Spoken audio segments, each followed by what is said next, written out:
This was day 939 of the Trump administration. And here are two more numbers for you on this Friday night. This is the president's 222nd day at a Trump golf venue, his 290th day at a Trump-branded property since being sworn in as our president. Tonight finds our president as his Trump Golf Club in New Jersey. It's been a week, and for this president, it brought the first real indications that the economy he is running on may be running into real trouble. Financial markets signaling that a recession is a real possibility and that his trade war is taking a toll. The Dow posting an 800-point drop, the largest this year. Trump blamed his own Federal Reserve chairman, who he referred to as, quote, clueless Jay Powell, citing his actions on interest rates.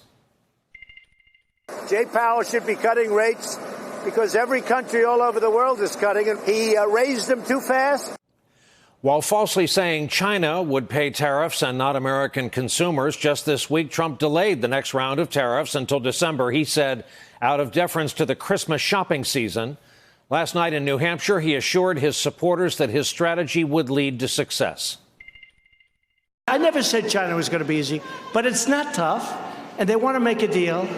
We just spoke to them yesterday. They want to make a deal. They want to make a deal. They have to make a deal.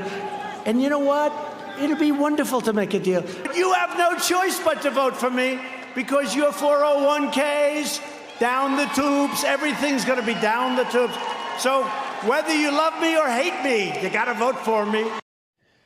Jonathan Lemire of the Associated Press, who will join us in just a moment, reports on the administration's concerns about the economy ahead of 2020. He writes, quote, Trump advisors feel a weakened economy would hurt him with moderate Republican and independent voters who have been willing to give him a pass on some of his incendiary policies and rhetoric. Trump is now stepping up his attacks on one of two Democratic congresswomen who were blocked from visiting Israel after he asked that nation to bar their entry and after Prime Minister Netanyahu quickly complied.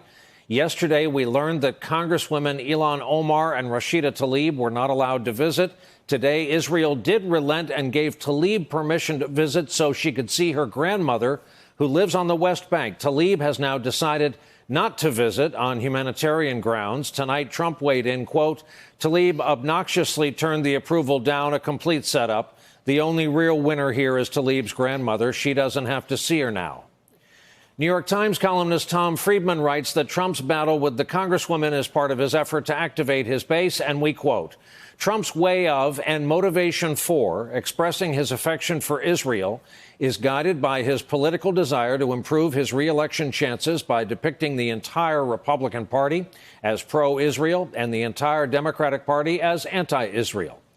This week, Trump also engaged in veiled swipes at old adversaries by pushing a conspiracy theory on social media that the Clintons somehow had Jeffrey Epstein killed. Trump then tried to defend his action by saying he was just retweeting someone else's theory. That wasn't from me. That was from him. But he's a man who has 500,000 followers, a lot of followers, and he's respected. Trump's concern about 2020 appears to be part of his motivation to begin making plans to pull U.S. troops out of Afghanistan. As the Washington Post first reported, Trump met with his national security team. Tonight, he confirmed the meeting, noting that, quote, many on the opposite side of this 19-year war and us are looking to make a deal if possible.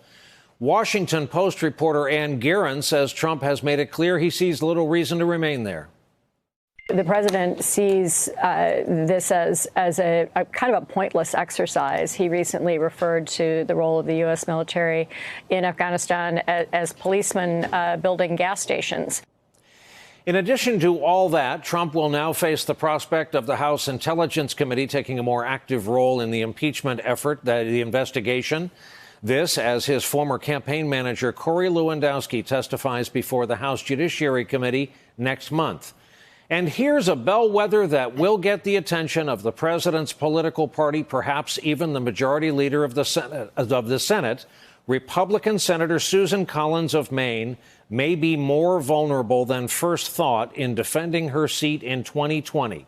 The Cook Political Report has shifted her seat from lean Republican to officially a toss-up now. Hey there, I'm Chris Hayes from MSNBC. Thanks for watching MSNBC on YouTube. If you want to keep up to date with the videos we're putting out, you can click subscribe just below me or click over on this list to see lots of other great videos.